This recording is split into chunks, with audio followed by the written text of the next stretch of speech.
2 साल के एज पे I got polio. For them it was untreatable. Doctors ने भी बोला कि अब तो ठीक नहीं होगी, ज़्यादा जिएगी भी नहीं, 1 आध साल में चली जाएगी। One of the most prestigious awards is the Finance Minister Award, and in 2022 you received it. जिस दिन जिस मोमेंट पे मेरे घर पे मेरा नाम आया, it was the breaking news. और ये पॉपअप हो रहा है सारिका जैन क्लियर। आपको ऐसा लगता था that you're a special child? Did you feel like जैसे आप बाकी बच्चों को देखते थे या बाकी लोगों को देखते थे, did you feel that you were not good enough? मेरी मम्मी हमेशा घर जाके बोलती, बेटा वो प्रोग्राम में तुम कहाँ थे, तुम सामने गई कि नहीं। वो कॉन्फिडेंस को आगे लेके। When we are children and our parents give us that love and respect, तो बाहर जाके no matter how people treat you, it's very important आप घर में कैसे treat होते हो। जब मेरी बड़ी सिस्टर की एंगेजमेंट हुई और जब उनको लड़के वाले देखने आने वाले थे, मुझे एक रूम में लॉक कर दिया गया था। आपने ऐसे क्यों सोचा कि मेरे को IRS में जाना? मुझे लगा इससे आगे कुछ और करना पड़ेगा और कहीं ना कहीं ये पोलियो मुझे बहुत हेल्प किया। Sarika Jain's story is one of courage, determination and grit. Diagnosed with polio at just 2, she defied the odds, becoming a chartered accountant and clearing the UPSC exam on her first attempt with an All India rank of 527. Today, she serves as the Joint Commissioner of Income Tax in Mumbai, inspiring countless others to rise above challenges and pursue their dreams.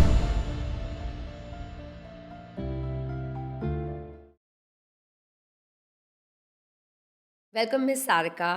Your journey has been truly remarkable. Can you tell us a little bit about how you started, your overview of life and the start of your career journey? Thank you for calling. Journey कहाँ से मैं बताऊँ, आप मुझे समझा पाएंगे कि कहाँ से शुरू करनी है? जहाँ से भी। ठीक है, मैं मेरे चाइल्डहुड से स्टार्ट करती हूँ। I born in Orissa. It is a very small village called Katabanji. और एक कंजर्वेटिव मारवाड़ी फैमिली, वहाँ पे एक जॉइंट फैमिली में मेरा जन्म होता है। और 2 साल के एज पे I got polio and at that time that medical infrastructure was not that much develop in that area. तो इनिशियली डॉक्टर डायग्नोस्ड कि ये मलेरिया है and they started treated like malaria and it adversely affect my body and I come to bed for 4 years। And उसके बाद मैं bed पे हूँ, चलना वरना सब बंद हो गया। मम्मी भी जॉइंट फैमिली में थी, तो for them it was untreatable. Doctors ने भी बोला कि अब तो ठीक नहीं होगी, इसके पीछे मत लगो, ज़्यादा जिएगी भी नहीं, 1 आध साल में चली जाएगी। मम्मी को नहीं लगा कि नहीं ये सब मेरे कर्मों के कारण हुआ है, I have to treat her, मुझे इसको ठीक करना है, कोई नहीं करेगा तो मैं करूँगी। और वो अपना जो भी खाली टाइम घर पे मिलता था काम के बाद, तो वो मुझे देती थी। और फिर उसके बाद मैं 4 साल की एज पे वापस से स्टार्ट किया मैंने वॉकिंग। उनको हो पाया कि अभी लड़की चल रही है, अब उनको ये टेंशन हो कि अब इसको पढ़ाना है। तो I was a special child, तो कोई भी स्कूल देखता था, एडमिशन के लिए जाते थे, तो उनको लगता था कि हमारे पास तो ऐसे कोई स्पेशल फैसिलिटीज़ नहीं है। Correct. तो इसको कैसे रखेंगे, इसके लिए हम कैसे मैनेज करेंगे? तो दे यूज्ड टू डिनाई कि नहीं, हमसे नहीं हो पाएगा, हमारे पास तो कोई स्पेशल इंफ्रा नहीं है।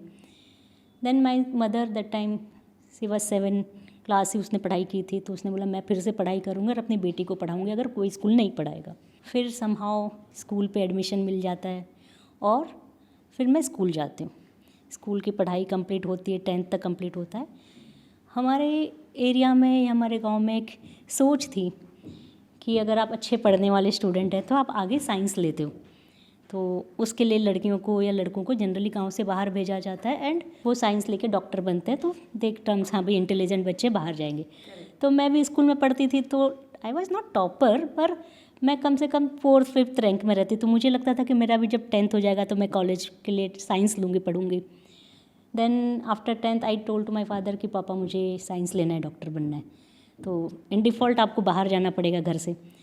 तो माई फादर सेड इसको मना कैसे करें, इसको भेजना तो बहुत डिफ़िकल्ट है, एक तो वैसे भी लड़की, फिर स्पेशल चाइल्ड, उसकी केयर कौन करेगा, अकेली रहेगी कैसे, और पैसे भी खर्च होंगे। तो ही सेड बेटा मेरे पास इतना पैसा नहीं, मैं नहीं पढ़ा सकता। फिर मैं अपने गांव में रह के पढ़ती हूँ। हमारे गांव में लड़कियों के लिए कुछ साल पहले एक कॉलेज बना, जो स्कूल को 3 घंटे के लिए कॉलेज में कन्वर्ट कर दिया जाता था। 3 या 4 रूम का कॉलेज था और मैक्सिमम लड़कियां वहीं पढ़ती थी, क्योंकि गांव के बीच में था। लड़कियों को वहीं पढ़ाया जाता था कि तुमको पढ़ना है तो यहाँ पढ़ लो, नहीं तो बस।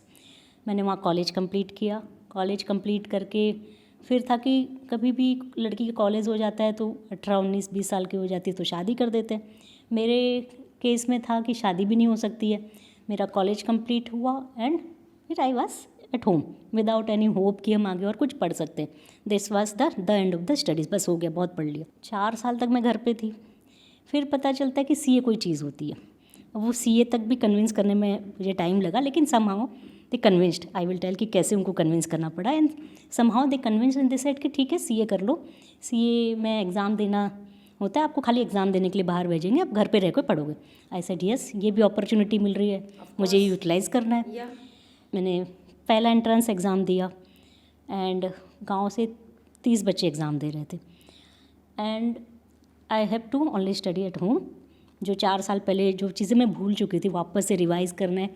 3 महीने बाद एग्ज़ाम देने जाना है. और मैं देने गई एग्ज़ाम, सिटी गई पहली बार, और उस एग्ज़ाम में मैंने क्लियर किया और अपने गांव में मैंने टॉप किया उस 30 बच्चों में. तो उससे मेरा भी कॉन्फिडेंस बूस्ट अप हुआ 100%. और घर वालों को भी लगा कि भाई लड़की को पहली बार भेजे इस शहर और वो पास होके आ गई है. फिर आगे भी पढ़ने के लिए परमिशन मिला. इस तरीके से मैंने सीए भी कंप्लीट किया. तो जिस कोचिंग इंस्टीट्यूट में मैंने सीए कंप्लीट किया वहाँ पे मैं टॉपर बनी. वहाँ मुझे बेस्ट स्टूडेंट का अवार्ड मिला. इससे मेरा कॉन्फिडेंस और बिल्डअप हुआ. Correct.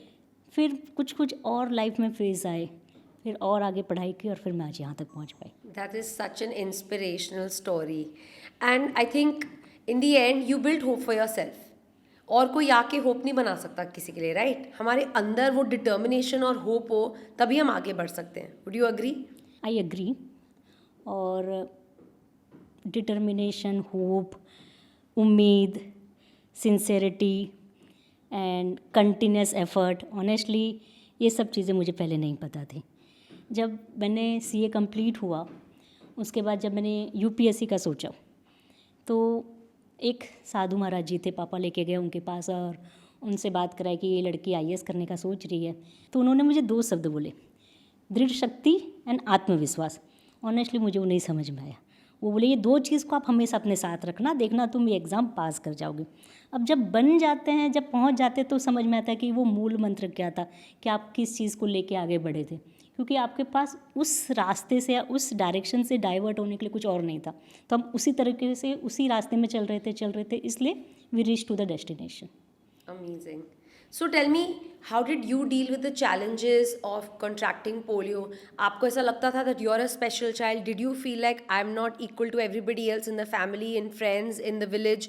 जैसे आप बाकी बच्चों को देखते थे या बाकी लोगों को देखते थे, did you feel that you were not good enough? And how did you overcome that? Polio से रिलेटेड मैं आपको ये कह सकती हूँ कि जब मुझे ये पोलियो था भी, है भी और रहेगा भी.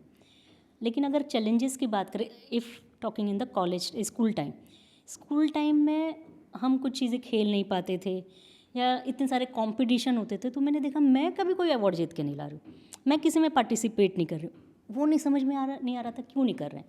मैं स्कूल से घर आती थी तो मेरे साथ कोई दोस्ती नहीं करता था कि इसके साथ जाएंगे तो धीरे धीरे जाना पड़ेगा, स्लो हो जाएंगे. मेरे साथ कोई टीचर कि मैं इतना अच्छा पढ़ाई करती पर मैं किसी की फेवरेट नहीं होती थी, उनको मैं पसंद नहीं आती थी. मुझे अभी भी याद है मैं जब क्लास 3rd में थी ना, तो एक टीचर है ना, जब भी अगर थोड़ी बहुत मैंने बदमाशी कर ली थी तो मुझे एक ही वर्ड बोलते थे, तुझे एक वर्ड बोलूँगा ना तो तुम चुप हो जाओगे. और वो इतना बोलते थे मैं चुप हो जाती थी, मैं डर से कि पता नहीं आगे मुझे क्या बोल देंगे. करेक्ट. तो वो एक ट्रॉमा सब दिमाग में बैठा रहता था, अब ये मुझे क्या बोल देंगे, अब ये मुझे क्या बोल देंगे. तो चाइल्डहुड में मैं इसके अलावा चैलेंजेस होते भी होंगे पर वो घर नहीं बनाए मेरे दिमाग में कि बहुत बड़े चैलेंजेस हैं. दैट्स अमेजिंग, क्योंकि हर किसी के दिमाग में वो घर बना लेते हैं. To have that kind of resilience कि I am not going to be living from that trauma, I am going to be living for me and above that trauma is not easy. देखो कितने बार होता था लोग group photo खिंचाते थे family में तो मुझे ऐसे अलग कर दिया जाता था. क्यों करते थे वो समझ में नहीं आता था पर करते थे. तो इसलिए ये नहीं दिमाग में बैठा कि मैं अलग हूँ. एक प्लस पॉइंट मेरे साथ ये था कि वी आर 5 ब्रदर सिस्टर्स और मेरे मदर फादर ने कभी डिस्क्रिमिनेट नहीं किया. For them we 5 are equal. तो इसलिए कभी घर पे ये डिस्क्रिमिनेशन नहीं आया मेरे साथ कि तुम अलग हो, 4 अलग है. तो वो मेरे दिमाग में घर नहीं बनाया. हो सकता है फिजिकली मुझे चैलेंज आ रहे हैं, बाकी लोगों से मैं चीज़ें कम कर पा रही हूँ, बाकी लोग ज़्यादा दौड़ रहे हैं मैं कम दौड़ रही हूँ, लेकिन ये चीज़ नहीं मिलने के कारण मैं इक्वल बढ़ी. एक और मुझे इशू याद आता है जो आज तक मैंने कभी किसी को नहीं बताया. जब मेरी बड़ी सिस्टर की एंगेजमेंट हुई और जब उनको लड़के वाले देखने आने वाले थे, मुझे एक रूम में लॉक कर दिया गया था and I started crying. How old were you? I was in class 8. Hardly 13-14. Might be. मुझे नहीं समझ में आता रीज़न क्या था, बस मुझे लॉक कर दिए थे. समहाउ वो सही होंगे वो उस समय का माहौल था कि लड़के वाले हाँ बोलेंगे ना बोलेंगे, उनका डर था। मेरे मन में ये नहीं आता कि उन्होंने सही किया या गलत। उस समय के हिसाब से आज मैं सोचती हूँ, या उस समय मेरे दिमाग में रोना आता था कि मेरे जिया जी देखने आ रहे, मैं नहीं देख पा रही हूँ, बाकी लोग देख रहे हैं पर मैं अपने जिया जी को नहीं देख पा रही हूँ। उस समय आई स्टार्टेड क्राइंग, बट ये एक ट्रॉमा मेरे दिमाग में बैठा था कि ऐसा भी होता है। आई एम नाउ डेज मैं किसी को ब्लेम नहीं करूँ कि आपने सही किया या वो डिसीजन गलत था, पर ये भी एक चीज़ हुई थी जो नहीं होना चाहिए किसी बच्चे के साथ। Absolutely, because like you said, आपने बहुत करेक्टली बोला, when we are children and our parents give us that love and respect, तो बाहर जाके no matter how people treat you, it's very important आप घर में कैसे treat होते हो. So how your parents didn't discriminate, hence you had that self confidence, right? कि I am not different, I am like my brothers and sisters. So I definitely believe कि parents and siblings and home environment, as healthy as it can be, it can impact us way more than the outside world. मैं नहीं कह रही outside world doesn't impact us, it does. But घर का environment सबसे पहले, अगर आपके parents ने आपको day one से discriminate किया होता, या your siblings would have treated you like you're not good enough, बाहर वाले आपको कितनी भी वाह वाह कर देते तो you're a topper, आपको कभी good feel नहीं होता. So I feel like your first emotions start from home. But I have to say, I really appreciate, and I cannot say this enough, like it is a marvelous experience meeting you, that you have this kind of resilience, because I think people nowadays so especially don't have it. People get upset about small things, and to overcome these challenges and reach where you have reached, it's absolutely incredible. Tell us, what was your journey like becoming the Joint Commissioner of Income Tax in India? CA का exam मैंने दिया, CA clear हो गया। Generally जैसे ही आपका CA clear होता है तो you are looking for the job, या फिर आप प्रैक्टिस करते हैं या पार्टनरशिप सर्च करते हैं। जब मेरा नाम भी सीए की लिस्ट में आया तो 1-2 दिन के बाद मुझे कॉल आता है कि सारिका जैन, आप चार्टर्ड अकाउंटेंट बन गए हैं, congratulation. I said yeah thank you, we are looking for a partner, हमको अपनी फॉर्म बड़ी करनी है, क्या आप हमें ज्वाइन करेंगे क्या? आई वॉज हैप्पी, वही अभी हमारा नाम आया क्लियर के एग्ज़ाम और अभी हमें पूछा जा रहा था। I was happy. He said कि एक मीटिंग कर लेते हैं, देन विल डिस्कस की पॉसिबिलिटी क्या। मैंने yes tomorrow, I was very excited. दूसरे दिन मैं जाती हूँ and that person was waiting in the coffee shop. मैं जाती हूँ और मैं ऑटो से उतर के उससे मिलने जाती हूँ। वो देखता है मुझे, ना हाय ना हेलो, ही सेड मैं आता हूँ, मुझे थोड़ा काम है, and bye bye, left. Oh it was shocking कि भाई इतनी क्या मैं बुरी दिखी कि तुम 1 मिनट रुक के ये भी नहीं बोल पाए कि ये दिक्कतें हो सकती, या 2 मिनट बैठ जाते या चले जाते, nothing, and he left. After that no response. तो it was a setback for me. I am not blaming him, उनके लिए शायद उतना बड़ा झटका नहीं होगा जितना मुझे लगा था। जब मैंने सीए का पहला एग्ज़ाम दिया, एंट्रेंस का सीपीटी, तो I came to a city, there 5000 बच्चे बैठ के एग्ज़ाम दे रहे हैं, और मैं पहली बार घर से निकली हूँ जहाँ इतना रेस्ट्रिक्शन था। पहली बार परमिशन मिला कि आप एग्ज़ाम देने जाओ, और जब मैं एग्ज़ाम दे के आई तो पेपर ख़त्म होने तक मुझे समझ में आया कि मेरा एग्ज़ाम क्लियर हो रहा है। आई वाज सो हैप्पी कि मैंने तो एग्ज़ाम क्लियर कर लिया। जब मैं बाहर निकलती हूँ, लोगों से पूछती हूँ, या लोग एक दूसरे से पूछ रहे हैं कैसा जा रहा है, क्या है, nobody is asking to me. I was alone, 5000 लोगों में मैं अकेले हूँ। फिर भी मैंने जाके किसी से पूछा आपका पेपर कैसा गया, आप मुझसे भी पूछो मेरा कैसा। तो उसने बच्चे ने मुझे ऐसे धक्का मारा, तुमसे कौन पूछेगा। तो मुझे समझ में, I am nowhere existing, मैं कहीं एग्जिस्ट ही नहीं करती हूँ। ऐसे छोटे छोटे इंसिडेंट्स हुए लाइफ में। एंड जब नाम हो गया ना कि सीए बन गई है, घर वालों को भी लगा कि ख़ानदान में पहली लड़की सीए बनी है। Graduation is the highest studies, उसमें कोई लड़की सीए बन जाना बहुत बड़ी बात थी। अब उनको लगा कि घर आएगी, घर पे रह लेगी, अब हो गया, बहुत पढ़ा लिया लड़की को, इससे ज़्यादा नहीं पढ़ाएंगे, इससे ज़्यादा नहीं पढ़ाना है। मुझे लगा अगर मैं सीए बन के रुक गई तो इससे खाली मेरा डेवलपमेंट होगा। जिस माहौल से मैं आई हूँ, जहाँ 6 बजे के बाद लड़कियाँ घर से नहीं निकलती है, टेरेस पे अकेले नहीं जाती, फ़ोन पे बात नहीं कर सकती, कोई फ्रेंड नहीं हो सकता है, जहाँ लॉट्स ऑफ रेस्ट्रिक्शन है, उसमें सिर्फ मुझे लिबर्टी मिल जाएगी कि मैं घर से बाहर अपनी मर्ज़ी से जा सकती हूँ। इससे ज़्यादा और कुछ नहीं होगा। वो माहौल वैसा का वैसा ही रहेगा। मुझे लगा इससे आगे कुछ और करना पड़ेगा। और कहीं ना कहीं ये पोलियो मुझे बहुत हेल्प किया। कैसे हेल्प किया? बिकॉज ऑफ पोलियो, जहाँ आपकी मोबिलिटी कम हो जाती है, तब आप के अंदर रेजिस्टेंस पावर बढ़ जाता है। आपकी सिटिंग कैपेसिटी बढ़ जाती है। तो मुझे लग गया था, पता चल गया था कि मेरी सिटिंग कैपेसिटी इज़ गुड, मैं एक जगह पे कंसंट्रेट होकर पढ़ाई कर सकती हूँ। तो ये मेरा हथियार बनेगा। ये मुझे मोटिवेट भी करता है कि आईएएस की जो पढ़ाई, जब पता चलता है आईएएस में आपको बहुत मेहनत, बहुत टाइम देना पड़ता है, एक जगह में बैठ के पढ़ाई करना पड़ता है। तो मुझे लगा हाँ, मेरे पास तो वो कैपेसिटी है, आई शुड ट्राई। भले मुझे कुछ आता है या नहीं हो, पर आई शुड ट्राई। इस ऑब्जेक्टिव को लेकर when I present in front of my family कि मुझे आईएएस करना है, तो इनिशियली तो दे डिनाइड, नो, इम्पॉसिबल है, ये तो बियॉन्ड इमेजिनेशन है कि लड़की आज आईएएस बनेगी बोलेगी, कल दिल्ली जाऊंगी बोलेगी, परसों लंदन जाएगी, इसकी क्या क्या डिमांड पूरी करेंगे। और फ्यूचर में ऐसी डिमांड्स आती है और वो पूरी होती है। And generally the attitude is इतना है, उसको फ्रीडम किस बात का देना है? फ्रीडम, उनको फ्रीडम से प्रॉब्लम नहीं था, इम्पॉसिबल था कि ये हो ही नहीं सकता। इम्पॉसिबल चीज़ें ये बोल रही कि कैसे हो सकता है, ये लड़की कैसे कर सकती है, इम्पॉसिबल है, वो अलग ही दुनिया होती है, हम लोग ऐसे नहीं कर सकते, इसलिए वो मना करते थे। और जब धीरे धीरे ये चीज़ें हुई, लाइक पहले मैंने सीए कंप्लीट किया, फिर यूपीएससी के लिए घर वाले हाँ बोलते हैं, एंड देन सिर्फ परमिशन देते कि आप घर पे बैठ के पढ़ोगे, बाहर कहीं नहीं जाओगे। I said yes. 2-3 महीना पढ़ती हूँ तो फिर लगता है कि हाँ, ये लड़की पढ़ने के लिए हाँ बोल रही है और पढ़ रही है, तो अब इसको दिल्ली भेज देते हैं। They send me to Delhi also. वहाँ मैंने बैठ के पढ़ाई भी किया और फिर मेरा नाम यूपीएससी की लिस्ट में भी आ गया। ये भी मेरे लिए बड़ी बात नहीं थी, वो मेरे लिए ऐसा था कि एक एग्ज़ाम के लिए मैंने सोचा और एग्ज़ाम में मैंने अपना नाम लेके आ गए।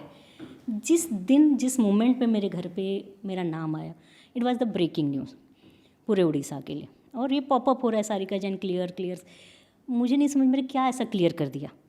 हमें नहीं पता आईएएस कोई बड़ी चीज़ होती है, उस समय मुझे नहीं पता था। वहाँ के कलेक्टर फ़ोन कर रहे हैं, वहाँ के डीएम फ़ोन कर रहे हैं, वहाँ पे फिर लास्ट में सीएम का फ़ोन आता है हमारे ऑफिस में, उनके ऑफिस से कि we want to invite Sarika Jain Bhubaneswar की, हम उसको अप्रिशिएट करना चाहते हैं। वाओ। इस लेवल पे पहुँची, तब लगा कि कोई बड़ी चीज़ हो गई है, क्योंकि हर किसी को लग रहा था कि वो इतने सारे प्रॉब्लम को झेलते हुए एक छोटे से गांव में, जो डिस्ट्रिक्ट से भी 100 किलोमीटर अंदर गांव है, उस गांव में एक लड़की है जिसको पोलियो है बॉडी में, उसके बाद वो उस गांव से यूपीएससी निकाल रही है, तो ये अचीवमेंट है हमारे लिए। Correct. और ये बहुत ज़्यादा स्ट्रगल है, चैलेंजेस है।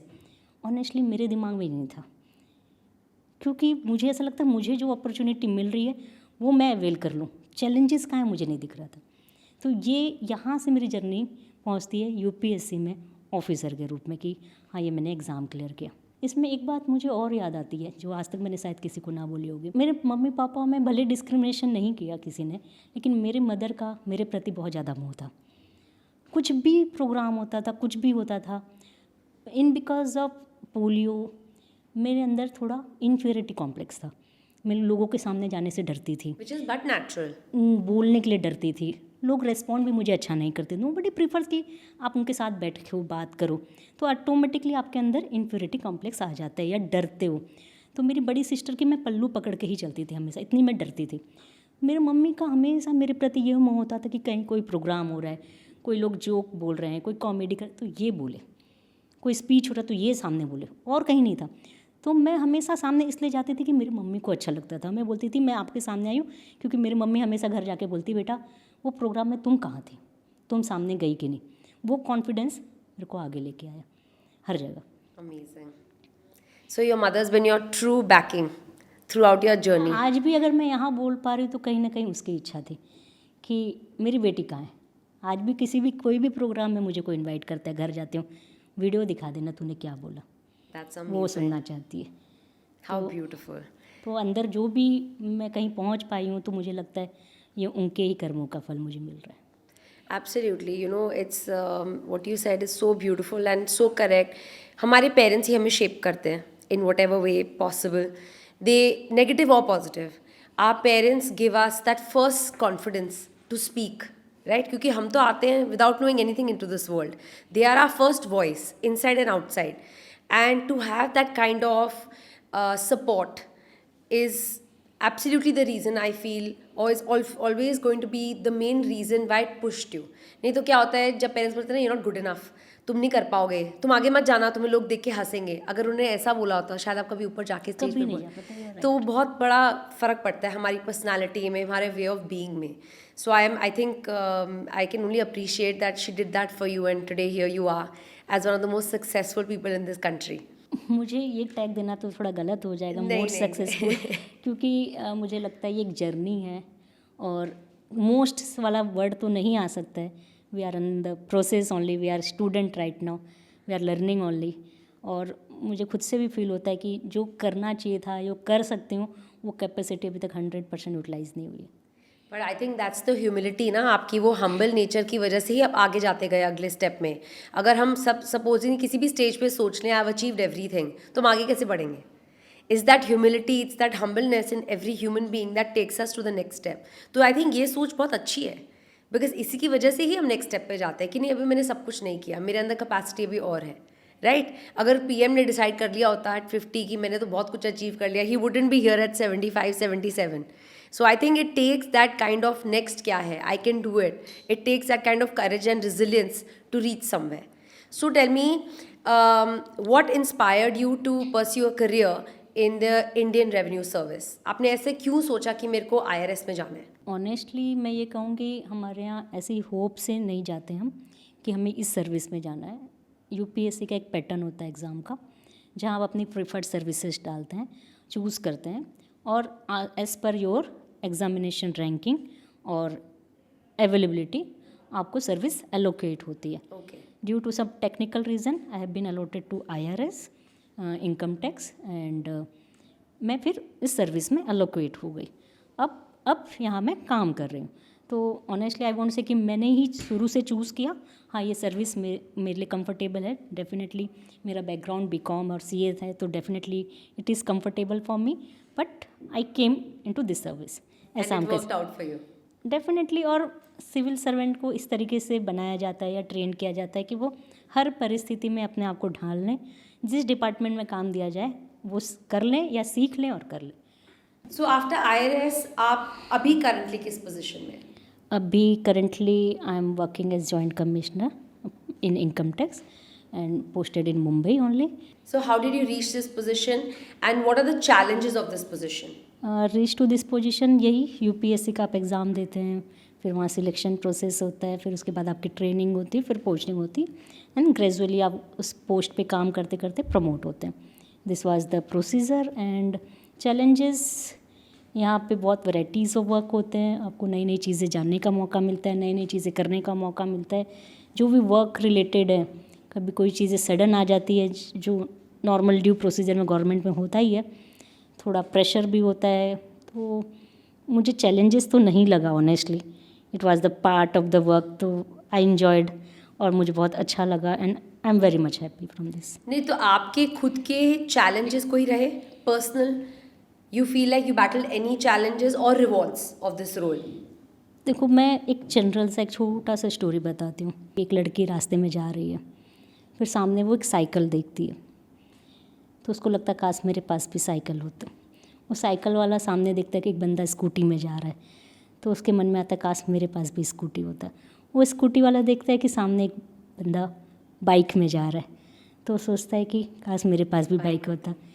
बाइक वाला सामने देखता है कि बंदा कार में जा रहा है, तो सोचता है काश मेरे पास भी कार होता. वो कार वाला बंदा एक और सामने कार में देखता है कि वहाँ शेफर ड्राइवर चला रहा है, वो पीछे बैठा है, तो बोलता है काश मेरे पास भी एक ड्राइवर होता, मैं भी आराम से पीछे बैठा होता. और वो सामने कार में जो ड्राइवर बैठा है, पीछे एक लड़की बैठी होती है, वो मैं हूँ. और मैं खिड़की से देखती हूँ कि एक लड़की पैदल जा रही है, और सामने साइकिल को देखती हूँ. मैं इमेजिन करती काश मैं भी इस तरीके से पैदल जा रही होती. तो this is the vicious cycle कि आप जहाँ हो आप सोचते हो एक स्टेप और आगे हो, पर आप जहाँ हो आप द बेस्ट हो. आप साइकिल पे जा रहे हो तो बहुत अच्छे हो, आप बाइक पे जा रहे हो तो बहुत अच्छे हो, आप पैदल जा रहे हो तो भी किसी का डेस्टिनेशन हो सकता है, वो भी बहुत अच्छे हो. तो मैं मेरी लाइफ में हमेशा सोचती कि वो हर पेज को मैंने कवर किया है. और आज भी मेरे मन में इच्छा होता है कि मैं जिस तरीके से बचपन में घर से निकल के स्कूल जाती थी इंडिपेंडेंटली, काश आज बचपन वापस आ जाए. How beautiful, that is so true. हम हर स्टेज पे सोचते हैं कोई आगे है, but we forget to look कि कोई पीछे भी है, नीचे भी है, सोच रहा है आपकी पोजीशन पे पहुंचता है. And that kind of gratitude that comes with it, कि so grateful, right, we have reached this space where we are. मैं ग्रेटिट्यूड और एक और चीज़ मैं मानती हूँ कि कहीं ना कहीं हम भूल जाते हैं कि हमें जैसा बनाया गया है, हमें जो बनाया गया है, जिस तरीके से बनाया गया है, द बेस्ट है.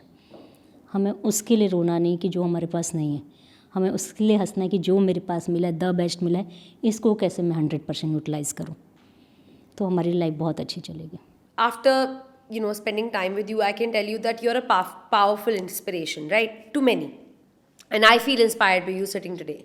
Tell me, how do you feel about your impact on the world? मुझे मेरा इम्पैक्ट ऑन द वर्ल्ड तो नहीं पता है ऑनेस्टली. मेरे पास 2-3 छोटी छोटी घटनाएं मुझे याद आती है, मैं आपको बताती हूँ. अभी थोड़े दिन पहले नासिक में एक प्रोग्राम था, बच्चों को इंस्पायर करना था या मोटिवेट करना था कि आप आगे की भी पढ़ाई करो अगर ग्रेजुएशन कंप्लीट हो गया. After the end of the programme एक लेडी मेरे पास आती है. वो बोलती है, बेटा मेरी बेटी भी CA बन गई है और मैं कुछ महीनों से उसके पीछे पड़ी थी कि शादी कर ले, शादी कर ले, शादी करना है, और वो नहीं करती थी तो मुझे चिंता होती थी. तुम्हारा प्रोग्राम देखने के बाद मैं उसको फोर्स नहीं करूँगी, अब मैं उसको बोलूँगी जो तुझे पढ़ना है तू पहले पढ़ ले. तो मुझे बहुत पॉजिटिव चेंज लगा. एक और इंसिडेंस मुझे याद आता है कि एक पर्सन जिनसे मैं ऐसे ही रैंडमली मिलती हूँ, बाद में मुझे मेरे बारे में सर्च करते हैं, नाम जानते हैं या कुछ होता है, and then he watch my one video जो मेरी लाइफ जर्नी के ऊपर है, and he inspired so much. उन्होंने मुझे रात को मैसेज किया कि ना 2 दिन के बाद ना मेरा ब्रेन ट्यूमर का ऑपरेशन है, और मैं इतना डिप्रेस था कि मैं इतना अच्छा रनर था, मेरे साथ ऐसा क्यों हो गया.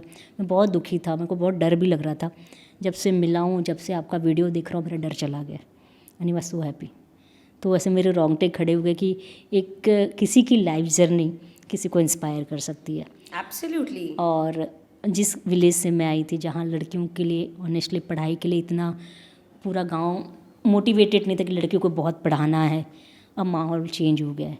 आज हर साल एक ना एक बच्चा हमारे गांव से IAS बनता है.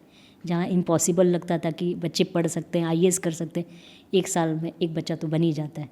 और हर माँ बाप आज हमारे गांव में सोचता है कि हमारे बच्चे को आगे पढ़ाना है, CA तो कराना है, MBA तो कराना ही है, पर IAS भी साथ में कराना है. तो वो मुझे चेंज लगता है, कि मुझे लगता है कि हाँ ये चेंज हुआ है. जहाँ मेरे फादर इतनी पढ़ाई के लिए मना करते थे, आज वो बच्चों को गाइड करते हैं. मुझे बहुत अच्छा लगता है. आप मुझे बता सकते हैं, there are lot of misconceptions about disabilities, right? A lot of people have a set process of thought कि अगर डिसेबिलिटी है चाइल्ड में तो ऐसा ही जर्नी होगा. How do you feel about this and how can you address this to people listening to this podcast कि अगर उनके बच्चे में कोई भी स्पेशल नीड्स हैं, how should they look at it? There is 2 question in your question. पहला कि डिसेबिलिटी को कैसे देखा जाता है, और सेकंड अगर आपके पास कोई स्पेशल चाइल्ड है तो कैसे उसको ट्रीट किया जाए. पहला मिसकंसेप्शन, मेरे सामने ही एग्जाम्पल ही क्या, मेरे सामने ही कुछ लोगों ने बोला कि इस तरीके के कोई बच्चे को या इंसान को देखते हैं जिसे थोड़ी प्रॉब्लम होती तो उनके साथ हमें बैठने को अच्छा नहीं लगता है. उनको हम अच्छे से क्या बात करें, हमें फील होता है. उनके ही किसी नियर एंड डियर को ऐसी कोई घटना हो जाती है, तब वो उस फीलिंग को समझ पाते हैं. तो मैं ये कहना चाहती हूँ कि डिसेबिलिटी इज़ नॉट अ बीमारी. डिसेबिलिटी किसी भी इंसान को किसी भी स्टेज पे ही हो सकता है. ऐसा ही नहीं कि एक इंसान जो बीमार हुआ है, जिसको किसी तरीके की बीमारी, वही डिसेबल है. जब एक बच्चा पैदा होता है, जब वो अपने पैरों पर रेंगता है, तो वो स्पेशल चाइल्ड होता है. जब एक मदर प्रेग्नेंट होती है, वो भी एक स्पेशल लेडी होती है. जब किसी को मोटापा आता है, वो भी एक स्पेशल रिक्वायरमेंट होती है. जब किसी को बुढ़ापा आता है, जो लाइफ में सबको आना है, वो भी एक स्पेशल रिक्वायरमेंट होती है. जब किसी की बीमारी हो जाए या कोई एक्सीडेंट हो सकता है, जो लाइफ में किसी के स्टेज में किसी को भी हो सकता है, तब भी उसको किसी प्रकार की स्पेशल रिक्वायरमेंट की ज़रूरत हो सकती है. तो डिसेबिलिटी इज़ ऑल्सो एक स्पेशल रिक्वायरमेंट है, जो एक नॉर्मल लाइफ में शायद एक हर इंसान को नहीं चाहिए. तो ऐसा नहीं कि सिर्फ कुछ ही लोगों को चाहिए, हर इंसान को किसी न किसी स्टेज में इसकी ज़रूरत पड़ सकती है. तो कभी भी डिसेबल को अलग मत मानो, ये मान के चलो कि ये हमारा भी पार्ट कभी बन सकता है. You always treat them equal. और आज से हम अपने आप को भी प्रिपेयर करेंगे, कल को खुदा न खास्ता ऐसा कुछ होता है, वी शुड प्रिपेयर. हमारे साथ तो ये है कि हम चाइल्डहुड से मेंटली प्रिपेयर हो जाते हैं, लेकिन जो लोग पहले से प्रिपेयर नहीं होते उन्हें मेंटली एक्सेप्ट करने में बड़ा डिफिकल्ट होता है. तो आज से ही एक्सेप्ट करें कि दे आर नॉट डिफरेंट, वो हमारे ही जैसे लोग हैं और हमें इक्वल ट्रीट करना है, ताकि हमें भी बहुत आगे. और आज मैं देखती हूँ बहुत जगह इंफ्रास्ट्रक्चर, हम अपने लिए भी घर बनाते हैं, तो वी आर नॉट प्रिपेयर्ड कि कल को बुढ़ापे में हमें ये रिक्वायरमेंट होगी. आज से ही प्रिपेयर करके चलेंगे तो हमारा बुढ़ापा, हमारे पेरेंट्स का बुढ़ापा, हमारे ग्रैंड पेरेंट्स का बुढ़ापा सब बहुत अच्छे से जाएगा. Related for the treatment to special child, देखो स्पेशली फॉर ए पेरेंट्स, एक स्पेशल चाइल्ड को ट्रीट करना आसान नहीं होता. उनको लॉट्स ऑफ चैलेंज फेस करने पड़ते हैं, घर पे भी, अपनी लाइफ में, पर्सनल लाइफ में, अपने करियर में, उनके एजुकेशन में. उनको बहुत सपोर्ट की ज़रूरत है. और मैं हर पेरेंट्स को बहुत ज़्यादा धन्यवाद देना चाहूँगी कि आप ऐसे बच्चों को आप ट्रीट कर रहे हैं, दिल से ट्रीट करो। ये बच्चे आपका नाम बहुत रोशन करेंगे और आपको बहुत सेटिस्फेक्शन मिलेगा लाइफ में कि हमने ऐसे बच्चे को अच्छे से ध्यान दिया। कभी डिस्क्रिमिनेट मत करो। Yeah, because like you said, inferiority complex, I think inevitable है, वो आता ही आता है at some point, और अगर आप नहीं भी फील करना चाहते आपको दुनिया फील करा देती है। And if that point your parents, your sibling, your home environment is supportive, I think it can change everything. How did you feel? आपको कैसा लगता है कि how did you get over the inferiority complex? मुझे ऐसा लगता है कि जिस दिन मेरा नाम इस सर्विस की लिस्ट में आया, जब मुझे रिकॉग्निशन मिलता है, जब मैं जिस चीज़ की तैयारी कर रही थी, जब उसमें मैं सक्सेस होती हूँ, तो मुझे लगता है मैं इस इन्फ्योरिटी कॉम्प्लेक्स से बाहर निकल पाई। उससे पहले मुझे भी बहुत झेलना पड़ा था और शायद आगे भी झेलती रहूँगी, ये पार्ट ऑफ द लाइफ है। बट मुझे एक चीज़ और भी मेरे दिमाग में हमेशा रहती है कि सरकार ने मुझे जॉब दी है जो 60 ईयर्स में मैं रिटायर हो जाऊँगी, यहाँ एक रिटायरमेंट पोस्ट है, पर डिसेबिलिटी मुझे किसी और ने दी है, जो मुझे सोच के दिया होगा कि इस जॉब के लिए मैं फ़िट बैठती हूँ, कि इस चैलेंजेस को मैं टैकल कर पाऊँगी और इस पोस्ट के को मैं जस्टिफाई कर पाऊँगी, और ये लाइफ टाइम है। तो मुझे इसके साथ जस्टिस करना है कि अगर मुझे ये पोस्ट मिली है तो मैं इसके सारे चैलेंजेस को हैंडल करके इनके राइट्स के लिए भी लड़ूँ, इनके लिए खड़े हूँ, इनको सपोर्ट करूँ, ताकि कोई भी इंसान हमें देख के कमज़ोर ना फील करे, कि वो ये दुआ करे काश ऐसी कमज़ोरी हमें भी होती तो हम भी आगे बढ़ते। अगर मैं आपसे I'll ask you something opposite of how your journey has been. Supposingly you were born without any disability and you were one of the 5 kids with exactly the same route of life as the rest. Do you think you would have reached where you have reached? Do you think you would have made all the difference that you have made? And do you think today you would be in the position that you are? देखो, hypothetically तो जवाब देना बहुत difficult है। मुझे नहीं पता है कि मैं इस जगह पे पहुंच पाती या नहीं कर पाती। मैं कुछ और मॉडल पे ही होती तो मुझे लगता है कि हाँ, ये डिसेबिलिटी मेरे लिए अभिशाप नहीं, वरदान था। कि वो डिटर्मिनेशन आ जाता है ना, I want to prove I can do something, I am something. हो सकता है आप जो बोलते हैं वो भी आया होगा, और कहीं ना कहीं हम लाइफ को टेक इन टू ग्रांटेड लेने लग जाते हैं जब सब कुछ आसानी से मिलता है। जब आपकी लाइफ में स्ट्रगल आता है तब आप उसके लिए और जद्दोजहद मेहनत करते हैं कि नहीं हमें ये अचीव करना है।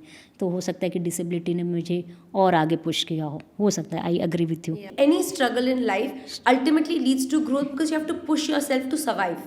ये कह सकते हैं कि संघर्ष आपको कमज़ोर से मजबूत होने का रास्ता देता है। That's what I meant.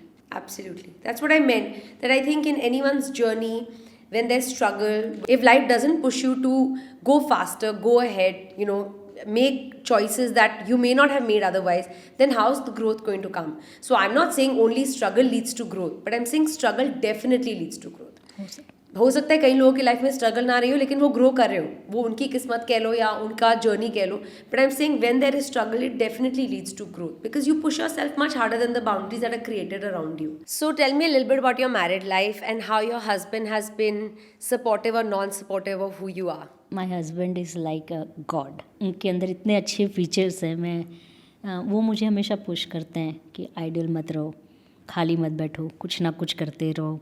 ये स्पीच देना बोलना सब समहाउ उनका ही कंट्रीब्यूशन है, अदरवाइज़ शायद मैं इतना नहीं कर रही होती. उन्होंने बहुत सपोर्ट किया, मेरी कमियां हमेशा निकालते हैं. जहाँ हर कोई अप्रिशिएट करेंगे वो आके बताएंगे इसमें ये मज़ा नहीं आया, यू कैन डू बेटर. और वो इतने प्यार से बोलते हैं कि समहाउ आप एक्सेप्ट करते हो. और he never criticise me but always try to improve me. और हर चीज़ में मुझे मोटिवेट करते कि तुम कैसे नहीं कर सकती. कभी मुझे ये फील नहीं होने दिया कि मेरे अंदर भी कोई कमी है. नेवर मेक मी फील, कभी भी नहीं.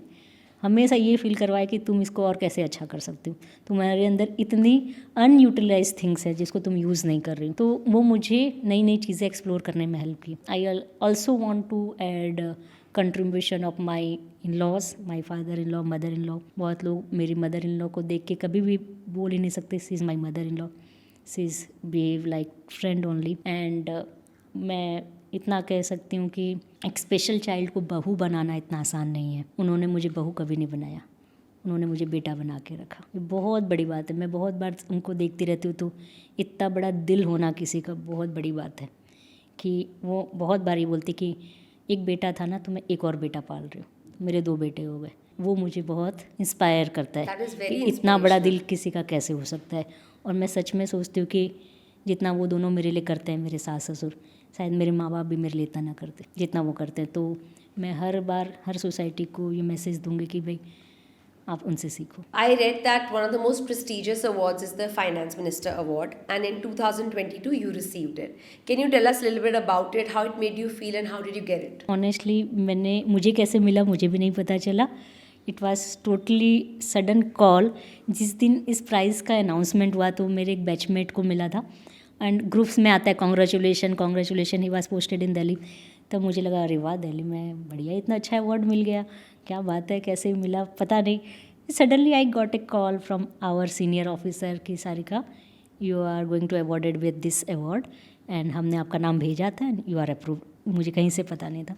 It was related to the corona work and it was totally shocking for me कि हमने शो मोटोस कोरोना में कुछ किया और उसको हमारे डिपार्टमेंट ने इतना अप्रिशिएट किया and it was giving me goosebumps कि आप अपने ही देश के फाइनेंस मिनिस्टर से मिलते हैं एंड जब फाइनेंस मिनिस्टर से मिलते हैं तो हमारे चेयरमैन खुद आपके बारे में उनको ब्रीफ करते हैं and she was so happy and she was आपको वो होल्ड करती, तो वो एक अलग ही माहौल था, एक अलग ही मोटिवेशन था मेरे लिए और एक अलग हिस्सा एक्सपीरियंस था। So what are your hopes and aspirations for the future? एक कोट याद आ रहा है, समझदार इंसान वो नहीं जो ईंट का जवाब पत्थर से दे, समझदार इंसान वो नहीं जो ईंट का जवाब पत्थर से दे, समझदार इंसान वो है जो फेंके हुए ईंट से घर बना ले। मेरे होप्स में मैं यही चाहती हूँ कि आई नो कि लाइफ में बहुत चैलेंजेस आएंगे, आने वाले हैं, आते रहे हैं, मैं उसको शांति से टैकल कर पाऊँ, अपना पेशेंस ना खोऊं, मैं कुछ